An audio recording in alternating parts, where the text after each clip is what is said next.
उत्साह घटने मत दिया कीजिए। मतंग ऋषि के सेवा की चोरी करती हैं कौन? सबरी। सब लोग इधर देखो, ध्यान से सुनो।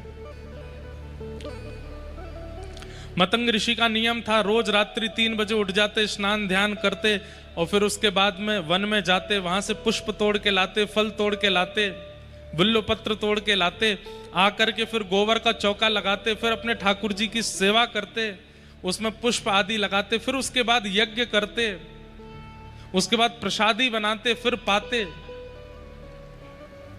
दूर छुप करके सबरी देखती है और उसने इतने भाव से देखा कि मतंग ऋषि कौन से पुष्पों का प्रयोग करते हैं, कौन से फलों का प्रयोग करते हैं, कैसी सेवा करते हैं। वो सारी सेवाएं उनके उठने से पहले ही उनके द्वार पर लाकर के व्यवस्थित कर देती है। मतंग ऋषि जब अपने भवन से बाहर निकलते हैं तो देखते हैं वैसे ही पुष्प जैसे हमारी सेवा में आते हैं, वैसे ही फल, वैसे ही सब लकड़ियां, सब कुछ वो सब व्यवस्थित। 1 दिन हो गया, 2 दिन हो गया, जब बहुत दिन हो गए तो मतंग ऋषि बोले, मेरी सेवा कौन कर लेता है? और ढूंढने के लिए जाते तो दूर दूर तक कोई नहीं दिखता। एक दिन ऋषि सोए नहीं और अपनी खिड़की पर बैठे बस चुपचाप देखते रहे कि देखूं तो कौन है। और तब देखा कि सबरी जब सामान लग करके बिल्कुल वहां व्यवस्थित रख देती है, और केवल ये पुष्प फल आदि लेकर के नहीं आती है, मतंग ऋषि के उठने से पहले गोबर का चौका लगा देती है, सब कुछ इतना व्यवस्थित कर देती है। ऋषि को क्रोध भी आता है कि मेरी सेवा की चोरी कौन कर रहा है, और दूसरा फिर उनको दया भी आती है कि ये कौन है जो इतने भाव से सेवा कर रहा है। बंधुओं, हम लोग संसारी जीव हैं। हम जैसा आज करते हैं ना, कल हमारे आज वाले क्रिया में थोड़ी कटौती होती है। जैसे आज मेहमान घर पर आए तो आज जैसा स्वागत होगा, कल अगर वो दोबारा आए तो कल वैसा नहीं होगा। कल थोड़ी उसमें थोड़ा खारापन आ जाएगा, परसों थोड़ा और खारापन आ जाएगा, उसके अगले दिन थोड़ा और खारापन आ जाएगा। और बार बार ही वो आते रहे तो फिर हम पूछेंगे भी नहीं, गेट पे भी नहीं जाएंगे। अब गेट खुला है, भीतर आ जाओ, चुपचाप अपने आप ही आ जाओ। जैसे नए नए जमाई बनते हैं, कोई जो लोग बने उन्हें पता होगा, हमें तो नहीं पता, पर जो नए नए जमाई बनते हैं, पहली बार ससुराल जाते हैं तो सास कितना स्वागत करती है। साली साहिबा बिल्कुल महाराज जीजा जी को ऐसे रखते पलकों पर। लेकिन जब जीजा जी 1, 2, 3, 4, 5 साल पुराने हो जाते हैं, फिर जीजा जी आके बाहर फोन कर रहे हैं, अरे कोई गेट तो खोल दो।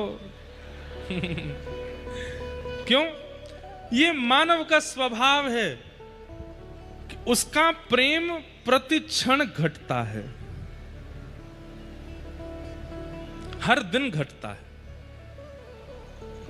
और कहीं ना कहीं हमारी यही व्यवस्था, यही अवस्था ठाकुर जी की सेवा में भी होती है। वहां पर भी हमारा जो उत्साह है प्रतिदिन घटता रहता है। लेकिन अगर यहां बैठा कोई व्यक्ति ऐसा है जिसकी सेवा भी नहीं घट रही है, जिसका उत्साह भी नहीं घट रहा है, ठाकुर जी के प्रति प्रेम भी नहीं घट रहा है, प्रतिदिन ऐसा लगता है कि नहीं आज और बढ़िया, और तो वो बस इस भाव को छुपा के रखे, नजर ना लगे आपको, क्योंकि ये भाव सबके चित्त में नहीं होते।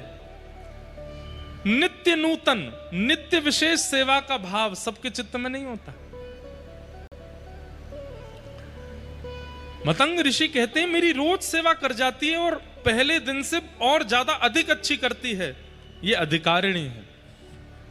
और सबरी को एक दिन उन्होंने पकड़ लिया और पकड़ के बोले कि अच्छा तुम हमसे बिना पूछे सेवा करती हो। बहुत रोई, बोले कि मुझे क्षमा कर दें, अगर मैं आपके सन्मुख आ जाती तो मेरे कुल खानदान के बारे में जानकर के आप मुझे स्वीकार नहीं करते, इसलिए मैं छुप करके सेवा कर रही हूं, मैं आपको गुरु मानती हूं। मतंग ऋषि ने कहा नहीं, हम तुमको स्वीकार करते हैं। इसके कारण ऋषि को बहुत बड़े बड़े ऋषियों ने गलत भी माना, गलत भी कहा, लेकिन उन्होंने कहा कि भाई तुम केवल ये देख रहे हो कि स्त्री यहां आती है, पर मैं तो उसके भीतर एक भक्ति का प्रज्वलित दीप देखता हूं जो एक दिन ठाकुर जी को प्राप्त करेगा। और एक दिन ऋषि बोले कि अब मेरा जाने का समय आया है देवी, अब मैं तुम्हें कृपा करके आज्ञा देके जा रहा हूं, तुम्हारी सेवा से मैं प्रसन्न हुआ हूं, अब मेरे भाव से ठाकुर जी को प्रसन्न होना पड़ेगा और तुम्हें दर्शन देने पड़ेंगे। तुम बस चिंता मत करना, एक दिन राघव जी आएंगे। गुरुदेव आप चले जाएंगे, मुझे कोई एक सूत्र बता दीजिए जिस सूत्र के सहारे मैं हर दिन आपका स्मरण करके रह सकूं। मतंग ऋषि कहते हैं एक ही सूत्र है। बोले क्या? प्रतीक्षा। तुम्हारा भजन ही प्रतीक्षा है, जितना प्रतीक्षा करोगी उतना तुम्हारा भजन है। जैसे आप कहते हैं कितनी माला करनी? 8 माला, 108 माला, 200 माला, 250 माला, 2 लाख माला। मतंग ऋषि सबरी को कह के गए तुम्हारी माला, तुम्हारा जप, तुम्हारा नियम, तुम्हारा सब कुछ एक ही है। बोले क्या? प्रतीक्षा। प्रतीक्षा करो। जितना सुनने में आसान लग रहा है उतना करने में कठिन है। प्रतीक्षा सबसे होती नहीं। कितनी प्रतीक्षा की, वर्षों बीत गए, लेकिन हर दिन उस मार्ग को बुहारती हैं, उस मार्ग को सजाती हैं। रोज पकवान बनाती हैं सबरी अपने घर कि आज राम जी आएंगे। और जब शाम तक ठाकुर जी नहीं आते तो सारे पकवान और सब बांट आती हैं।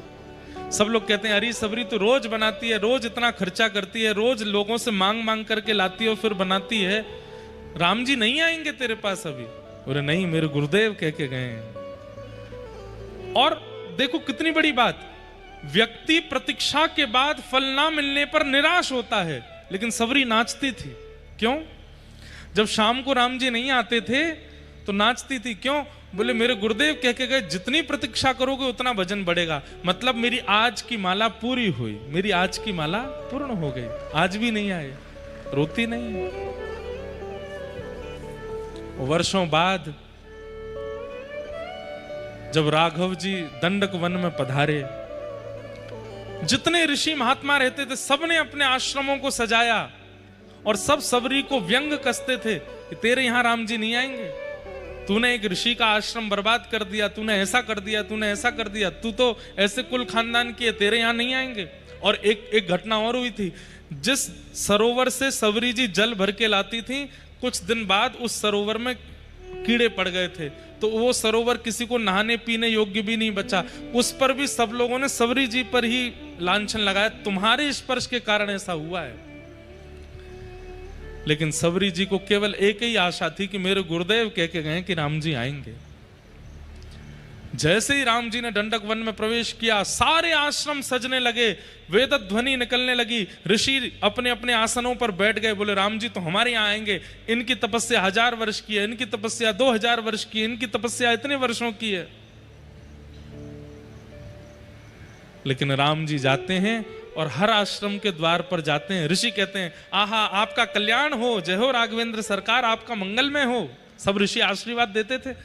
राम जी प्रणाम करके कहते थे, बोले मैं आपसे एक पता जानना चाहता हूं। बोले क्या? वो सबरी जी की कुटिया कहाँ है? जो जो ऋषि मना करते थे कि सबरी तेरे यहाँ राम जी नहीं आएंगे, उनके यहां जाकर के राम जी पूछते थे सबरी की कुटिया कहाँ है। और जब सबरी के यहां गए, सब अपने आश्रमों में खड़े खड़े देख रहे थे, झूठे बेर खा रहे हैं ठाकुर जी सबरी के।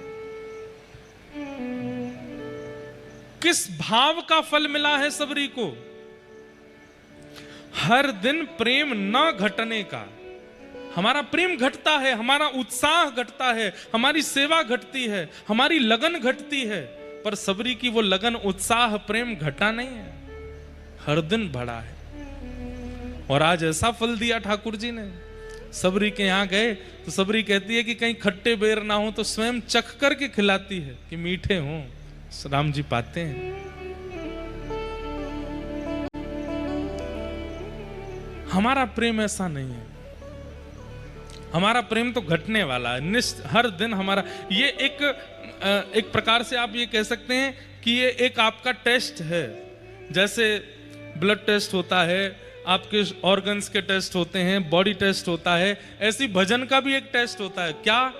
अगर आपका उत्साह घट रहा है, इसका मतलब भजन कर नहीं रहे हो, इसका मतलब दंभ है चित्त में।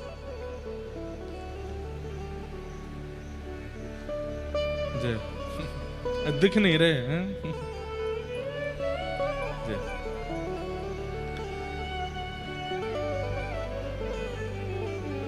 महाराज जी को दिखाई नहीं दे रहे तो महाराज जी नीचे विराज गए और हमारे प्रभु जी भी नीचे बैठ गए। देखो ऐसे होते हैं श्रोता,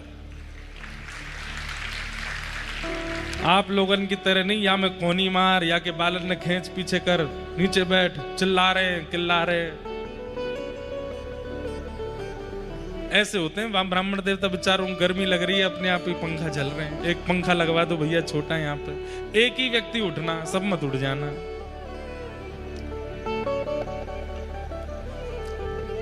सह रहे हैं बेचारे, इनको मिलेंगे ठाकुर जी अवश्य। तो मैं क्या कह रहा था, हमारा प्रेम, हमारा उत्साह घटता है।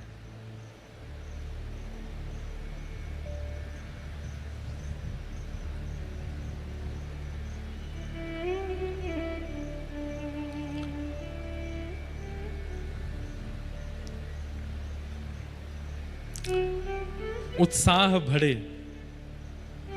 तो समझो कि भजन बन रहा है, और भजन के साथ साथ चित्त के विकार नष्ट हो रहे हैं। अगर वो विकार अभी भी चित्त में हैं तो उत्साह घटेगा, बढ़ेगा नहीं। ब्रजवासियों की यही स्थिति हुई है, जब से लाला को जन्म भयो है उत्साह बढ़ रहे हो है सबन को। आज ऐसे उत्सव मनाएंगे, आज तो अष्टमी है, लाला को जन्मोत्सव मनेगो, आज तो बुधवार है, लाला को जन्मोत्सव मनेगो। अरे मैया आज तो मंगलवार है, लाला को मैया के मंगलवार को काई को उत्सव होएगो। बोले मैया तेरे लाला ने आंख तो मंगलवार को खोली ना, वाको उत्सव मनेगो, हर मंगलवार को आंख खोलवे को उत्सव।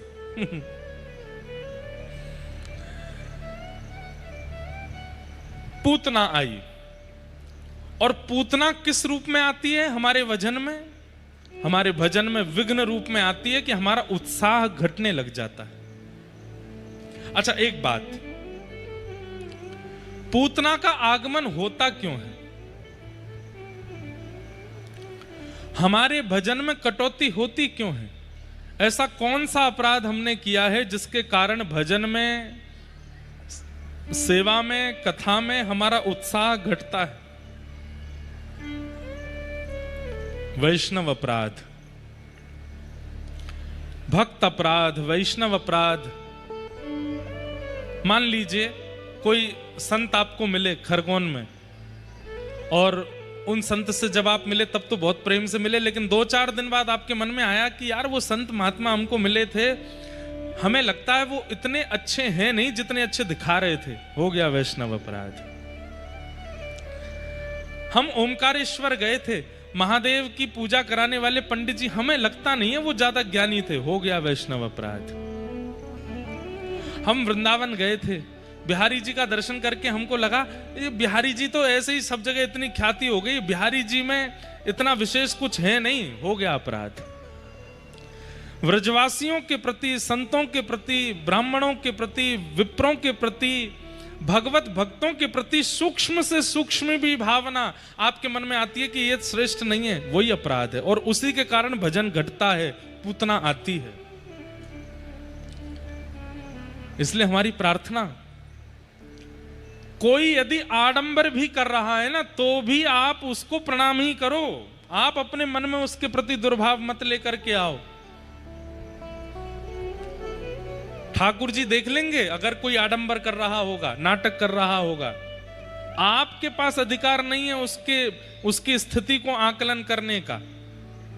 आज सुबह प्रेस वार्ता हुई, उसमें हमसे बार बार यही पूछा जा रहा, संत ऐसे क्यों करते हैं, वक्तागणों के कथाओं में ऐसा क्यों होता है, ऐसा क्यों? देखिए,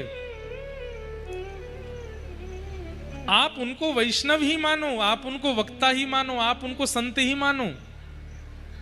आप उनमें यदि दुर्भाव और दोष देखने लग जाओगे तो आपसे अपराध बनेगा। आप कहेंगे महाराज जी ऐसे तो फिर किसी का विरोध ही नहीं होगा, सब गलत से गलत करते जाएंगे। देखो हमारी एक बात, कोई व्यक्ति गलत करता है और कोई व्यक्ति आडंबर पाखंड करता है, लेकिन आप फिर भी उसके प्रति श्रद्धा रखते हो, उसके प्रति आस्था रखते हो, जानते हुए भी आस्था रखते हो, तो आपकी आस्था उस व्यक्ति को सुधार देगी, आपकी आस्था उस व्यक्ति के चित्त से आडंबर को नष्ट कर देगी। ये बात आपको माननी पड़ेगी।